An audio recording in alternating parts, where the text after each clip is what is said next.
As always, my people, what's going on? Hope everyone had a great day. If you cannot tell just by my voice, I feel great. Everything played out as it should have. Um, a little upset, right? I mean, I don't know if you guys saw, right? The TSM 180 calls that I had for October, what was it, October 18th? Theoretically, had I added down here, right, these contracts, I think the contracts went as low as like 1.2, but they never broke really the area that I was looking to add against. It did break that support, no, I won't deny that, which was that 168, 165. But had I added down here into contracts that were like one, my average probably could have gotten down to like 220, 200 bucks, and they ended up moving to 800, I think, today. So insane gain. I could have made honestly over six figures on this trade. But it is what it is, right? I mean, you guys saw this played out today. TSM, I had two positions that both went over 200% on this. AMD as well, right? Remember our ads were down here off of this 155 zone. We ended up breaking or kind of stalling out at 162, but we gapped above. I still think this continues up into 175. And I'm just looking for ads, right? I kind of already have this drawn out nicely. Maybe some kind of pullback here, high tight flag, or maybe a retest of 162.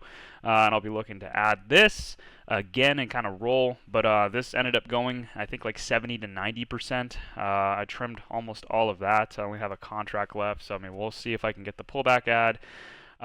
What else did I have, man? I felt like I had so many things. MU lottos that I ended up taking. Remember I specified that I was just going to take lottos down here. I wanted to get full position down here. Did it happen? No, I didn't get a full position, but still, right, a fucking remarkable gap up from entry. We moved all the way for a high of like 30 bucks today, 32%. And yeah, I mean, just a great overall win on that.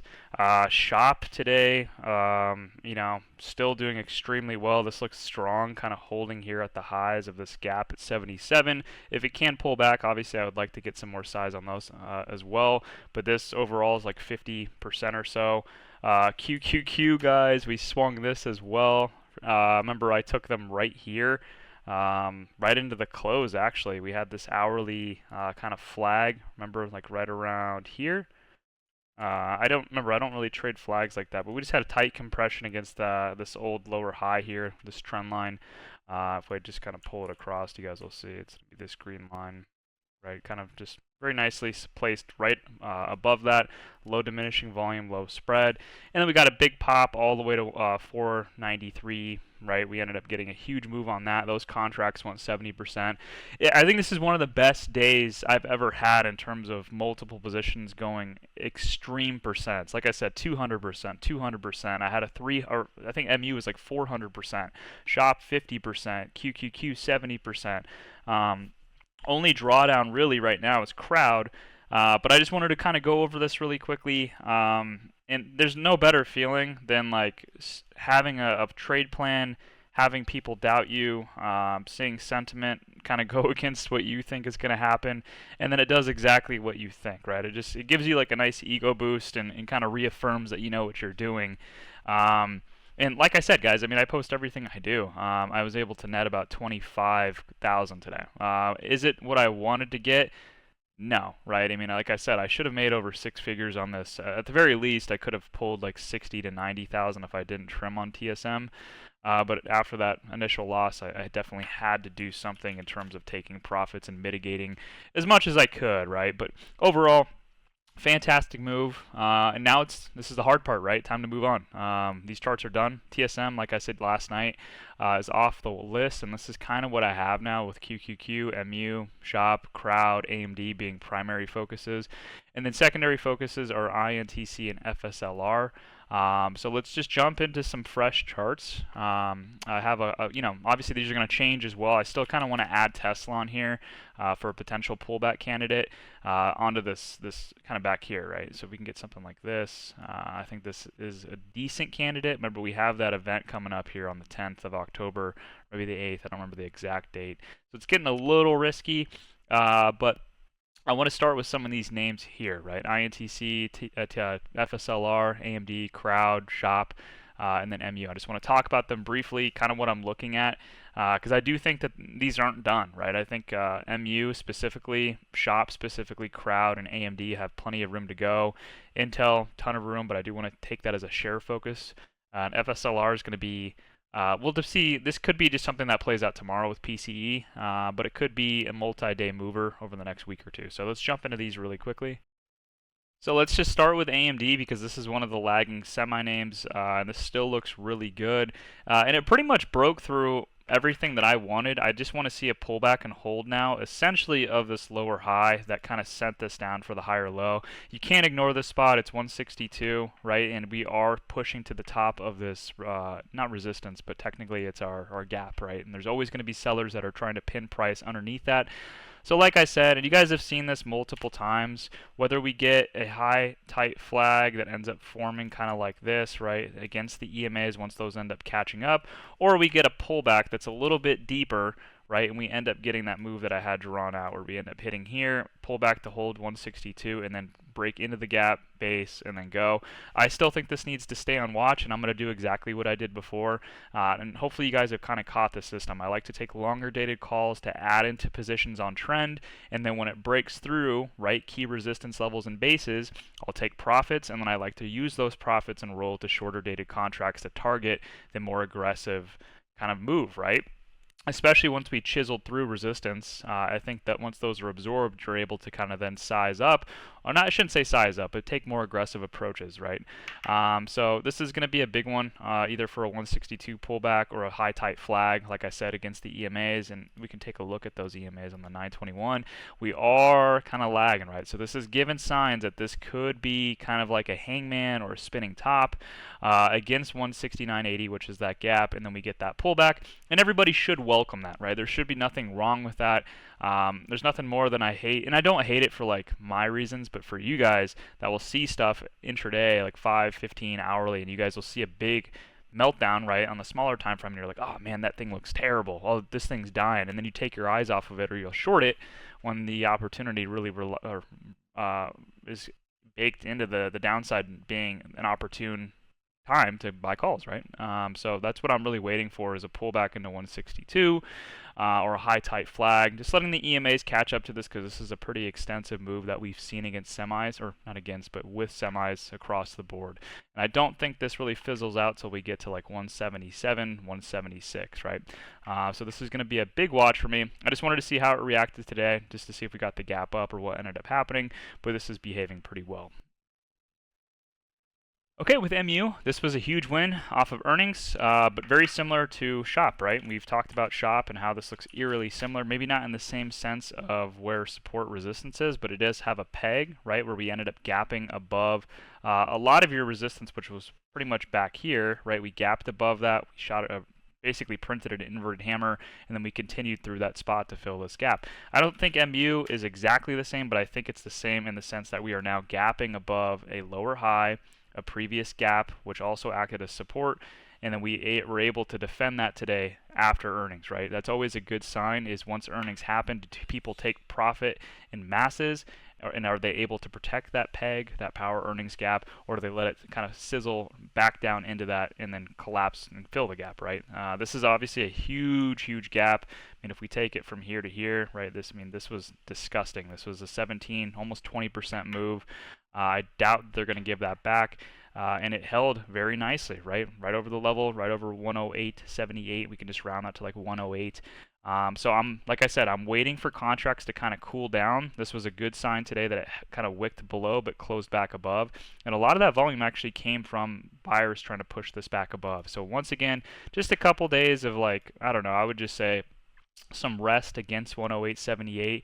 And then I'm going to be looking to roll, obviously, into those 130 calls again, but I'm going to take a little bit less time on those contracts. Obviously, if contracts cool really nicely and IV comes down rather quickly, I'll probably still take like December. We'll have to look at the contracts, but just kind of know that I'm looking at the 130 call towards the end of the year, right? This is still going to be a swing trade just because of the off chance that this does kind of sell down. Kind of like Crowd, guys. You got to think about Crowd. Well, I'll go over that here in a second, but right? There was a perfect level that had a lower high where we had a break of structure, and sometimes things aren't perfect. They seep a little bit lower and they come to the EMAs, or maybe on a weekly candle that just ends up being a wick. You got to think about these things and be a little bit lenient. And that's why it's so important not to go super heavy right away and kind of let things marinate on the daily, weekly, rather than being so impulsive, right? So just want to see this marinate here above 108.78, see what it does. I'll kind of determine the contracts from there, but just know I'm looking for a move up into this 127 to 130 spot. This should happen rather quickly. If shorts were caught underwater here, it's going to happen very, very quickly, where we see secondary phase melt up into this 127 spot.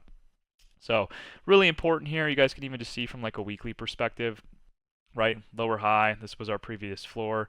Really strong weekly bar now. If we can just get the close over the top, I think this just continues very, very simply, or very, very easily, right? So that's going to be a big watch for me as well. MU above 108.78 rolls into 130. Okay, just an update on Shop. I don't really think this is actionable yet for people that are looking to get in or add. I still have those contracts, guys, and I've pretty much just been waiting to add on a pullback. Remember, this pullback's a really simple level. It's this gap fill here back at 77.05. Ties in really nicely to the area that it had previously rejected. I'm sorry. And obviously this is what pulled back. It gave us that higher low, and then it started its markup again. Remember, entry for us was back here, up about 50% on these contracts that I currently have. But I would like to see us get this pullback to 77.05. The only issue here is this week has been really strong. This has been a very, very strong chart. You guys can see, right? The weekly open was like right around, what was it? The open is 79 flat, right? And our low of the week is 78.77. So barely any movement to the downside. You guys can see how marginal that wick is. And it's just stayed incredibly strong this week against these highs here. So it doesn't look like there needs to even be a pullback. If anything, it looks like it's already going to push through this weekly high, which is around 81.13. And today's candle maybe is going to be what does it. They had an opportunity, in my opinion, for sellers to give us that pullback here on Wednesday, but the fact that we pretty much just negated that instantly today, we broke underneath that low from Wednesday and then soaked all the way back up to the highs here. We're starting to see a little bit of an uptick in volume. I think PCE might be what pushes it over the edge to give us a move up into the 83.5 resistance, and that's that gap that I'm targeting. So I want to give you guys kind of like the actionable setup. Obviously, if it does sell tomorrow, 80 or 77.05 is kind of the prime area to add, in my opinion, on that pullback. And if it can hold, that's fantastic. If not, I think there's a similar setup here to AMD and a lot of other charts, right? There's obviously, in my opinion, going to be sellers here at 83.5. Now, if it can give us that rejection and a high tight flag, let the EMAs catch up, I think that's an opportunity to size in again or take a roll on these. And if people haven't gotten an entry, I think that's going to be a good opportunity, because that's what I'm going to be doing personally, looking for another high flag off of that 83.5 rejection, catching this off the EMAs. And obviously you have to have the criteria met. I would like to see decreasing spread, diverging volume, and this pulling back and not really giving up too much distance on that pullback, right? I just want to see it very, very controlled, and obviously not too far away from that high. Things will look and shape up pretty good, in my opinion, and I would likely take some more ads on that. And this is still the same, right? I'm targeting 88 to this gap fill here around like 90, 91. And yeah, I think this chart will come to fruition here rather quickly as well. I don't even think it's going to take until the earnings cycle. I think if anything, that earnings cycle might be what sells it off now. The market is pretty hot. So yeah, just wanted to jump into this one. I will talk about kind of going into QQQ and some of these other names. We do have a window of weakness till October 7th. Just keep that in mind, where we don't really have any flows that can kind of propel the market up. We've already seen that pass by, and I think this is just a squeeze that we're seeing, some kind of squeeze effect from that. But in that first week of October, we do have potential to kind of pull back, I would say, or see some kind of sell-off. And obviously, I still view these as an opportunity to get long on some of these dips, but that might happen here, right? I'm not trying to like look into the future and predict the timing of this, but I still think that there is going to be a little bit of a pullback that occurs the first week of October here. So this is going to be Shop, not the best one, but I just wanted to cover it. Okay, this is the one that I think everybody's like just watching right now, which is good. This is a great setup. But I did talk about, right, like, and I just said it with a few other charts, that things aren't always perfect, right? We did have this gap here, which was our lower high, and in a picture perfect world, this pulls back, we bounce right off of this Tuesday low, and we rip, right? It doesn't always work like that. We saw a decrease in spread here, then with today, we obviously saw this kind of engulf that Wednesday candle. But I did say I want to be lenient with this. I took 4 contracts for a reason, not only because I wanted to give it the ability to bounce off the EMAs and let these kind of catch up, but also I want to give it time to see if we can get like a weekly close over this and see some kind of strong wick or some indication of buyers being able to pull it above 285. And then obviously as well, I think the elephant in the room is his contracts that I'm in are a little bit spready, right? The bid I think was like at 2.1 at one point, which I was able to get, but then the ask was at like 2.3, 2.4, so it's almost a 30-point spread, which is huge. If you get the incorrect fill, you just end up going at the ask, or you end up getting a market fill when you're buying to get in, and somebody gets a bid fill, you're already down like 15, 20%. So long story short here, I'm down like 30%, 28%. And I know that's not the real story of this. If I get a bid fill with just one contract, that'll suck my cost basis down quite a bit. I'll probably be down like 19%. If I get 2 fills, right, I'm down 8%. So I'm not really too worried about this one. And I'm like I said, I'm going to be lenient with this one against these EMAs here. I usually don't trade EMAs. The elephant in the room as well is that there's a gap here from this open down to this close here. So there is potential maybe this pulls down into the 21. Either way, right, I'm just going to be lenient with this one. I do think this is going to be a winner, but I do think that, maybe if we bounce off the EMAs, it's going to require one more higher low off of that 285 spot.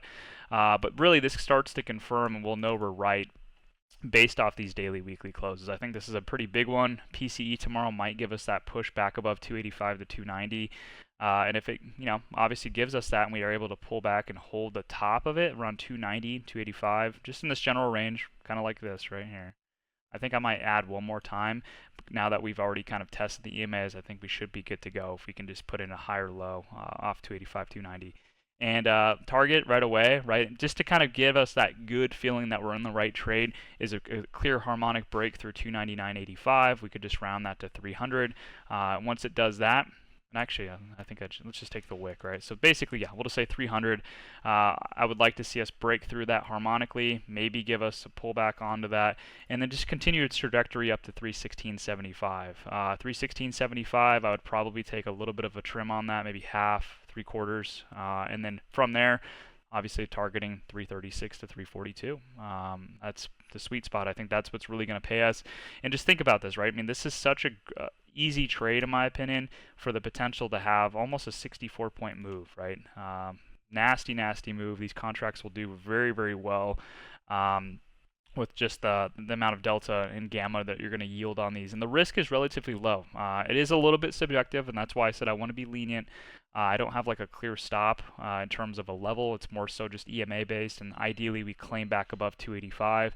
But yeah, this is going to be a really good trade. I will let you guys know if I add into this again. I'm trying not to add on strength though, right? Like if this starts to look good and starts to run, it's going to be hard to get a bid fill, but also you don't want to just click buy the ask because you're going to get those fills that have or that are 30 points higher than the current bid, right? So ideally, this ends up kind of popping and then it starts to pull back into 285, 290. Like I said, I'll be able to kind of see using the options chart what the prior price was in that general range, and I'll kind of just bid down. I might bid like 3 to 4 contracts this time to try to get to 10 to 15. But yeah, that's kind of the game plan here. Just slowly bidding in against 285, 290, and then once it starts to break out, and once we obviously clear 300, I'm not going to add into this again. I don't really want to add into the 300 pullback. At that point, I'd rather just let my trade do its thing, and ideally, we kind of look like something like this, right? We have a move here, and we end up kind of capturing this full play up to like a 4.0, right? That's a 4.0 risk, and that's kind of what we trade for, right? Anything over 2.5R is good in my book. So this is what I'm going to be looking at for the next couple days, just to see if we can confirm above that spot. As for a new entry, guys, I want to go back to First Solar. If you guys remember, we actually traded it back here when it was in this tight consolidation And really, we ended up having kind of like a flag pullback into this progression gap here. I'm 99% sure we caught the pop up into this 240.96 spot, and then I tried to roll as it made its way back down, and then it just ended up failing, and I took the loss on that. So win, loss, and then it had this crazy big move back up to that same 240 level. It ended up kind of doing the same thing where it pulled back and then progressively made its way back up to reclaim this resistance at 240.96. And then Wednesday we had a nice pop, right? And that led into today. And this was the area that I was targeting. It was 253.57. This is a nice little resistance here. And we have PCE tomorrow, guys. And I really think that this can trade. And I don't use this all the time. I just do it when I see imbalances like this with prior trading action in like large clusters, because this can be a very easy opportunity for this to kind of move through this spot quickly, right? Because there's only 3 bars that sold this off, but there is a potential magnet with the trading volume that took place here. So that's when I like to use volume range profile, and there indeed is a nice little pocket I think we can fly through up into this 275 to 280 range. And really kind of peak out here. And then from there, I think you can go to an all-time high. But really just depends on what PCE does tomorrow. If it just obviously gaps up and hits 280, I'm not going to have much interest in this. But if we can have, some kind of maybe like an open like right around 264 and then we pull back and hold 253, I think there's a good opportunity to enter there, right? I am going to have this on watch. I'll probably be looking at like 280, 290 calls for October 18th.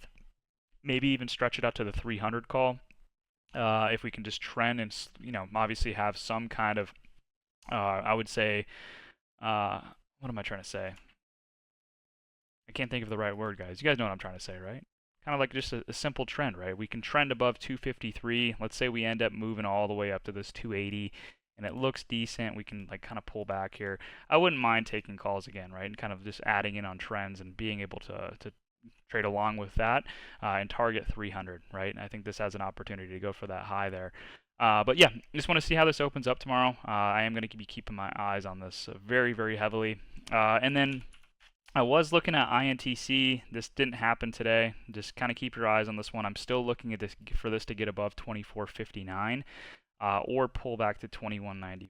It's an if this then that type situation, but this is about to trigger. I have my alert set, as you guys can see down here, so just kind of a waiting game with Intel. Those are the 2 main positions that I'm looking to take tomorrow. And that's really it, guys. I don't really think there's anything else. If you guys were, obviously looking at the chat, I took SMCI today. This just felt incredibly weird. This just felt so weird. They have their split coming up on Tuesday. You have this probe that comes out right before, and it drops all the way to the swing low, and then it sweeps the swing low, and then you have a nice amount of buyers kind of stepping in off of that low, right? I mean, you had immediate absorption off of that low. You swept the low with just I wouldn't say the same amount of volume, but a good amount of volume that closed above. Tight spread candle, rip, pullback, and now look what we're holding. We're kind of holding, I would say, that previous kind of I don't want to say this is an absorption candle. This is a weird trade. So that's why I just kind of felt like I wanted to take a position on this one. Admittedly, I sized in pretty heavy, way heavier than I should have. And I was at the gym when I did this, guys. Once we ended up getting this candle here, we started to trade and consolidate against these lows. I added pretty heavy. And you guys saw I was able to get about $1,400 on this, and I basically took profits, came down to 3 contracts, and we'll see where this ends up kind of holding and opening tomorrow. But yeah, I'm just going to basically hold this until Tuesday. I want to hold this to the split and see if this does anything crazy. You also have to think about, and this is a true fair value gap, right? And I don't really talk about fair value gaps all that much anymore, but this is a true imbalance candle that happened, right? So if we can really confirm above this right here, and there's a reason it rejected, right? And we'll use our red lines here so everything kind of looks clean. Right here, right? This is all a fair value gap. I think that this can pop back to 471 if I'm being real.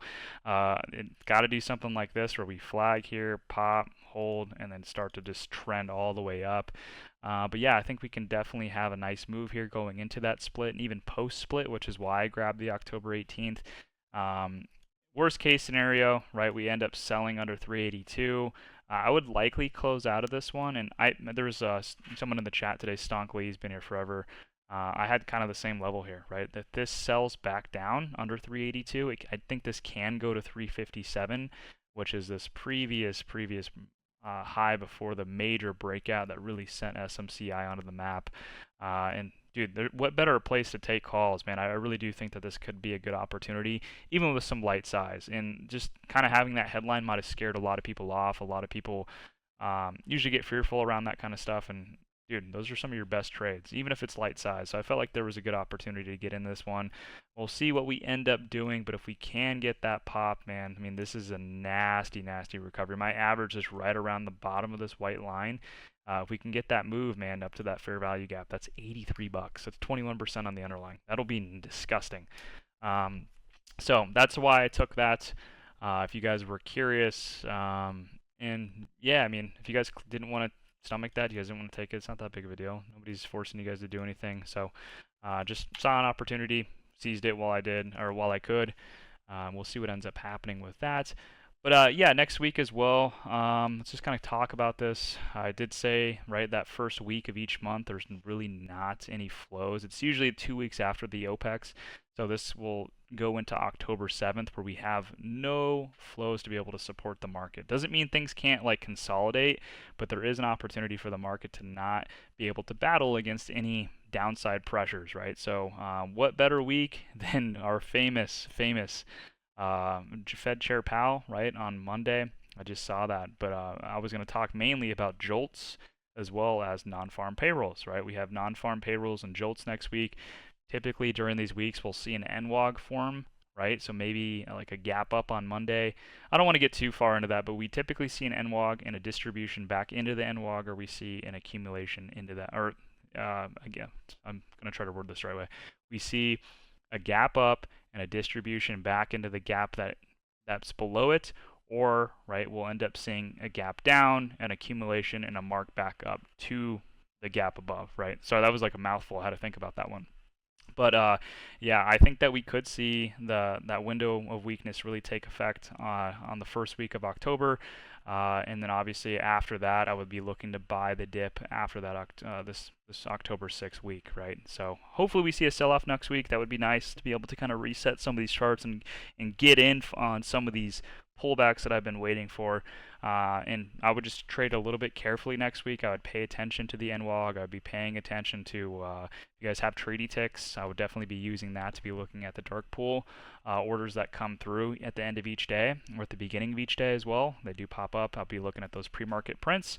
But yeah, that's all I wanted to kind of go over today. Hopefully this isn't too lengthy. I'll try to edit it all together. But yeah, that's pretty much it, guys. QQQ. Oh, I didn't touch on QQQ. I feel like this is a simple one, right? I mean, we obviously broke above into this gap here at 488.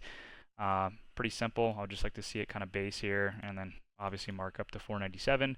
I did start a couple contracts into the close here. This looked all right, right? We ended up filling the overnight gap up right around here with these hourly candles. Tight spread, pop, and then we're able to get another tight spread on the final 2 hours of trading above 48. And that is why I took that. So maybe a nice pop here. This is maybe from PCE that ends up getting us a move to that 497.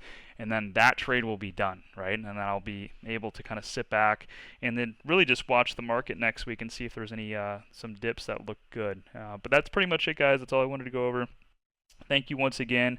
Hopefully you guys did well. I know it was a lot of waiting around in August. I mean, it might have felt like it was a waste of time, but I mean, you guys saw some of these moves, man.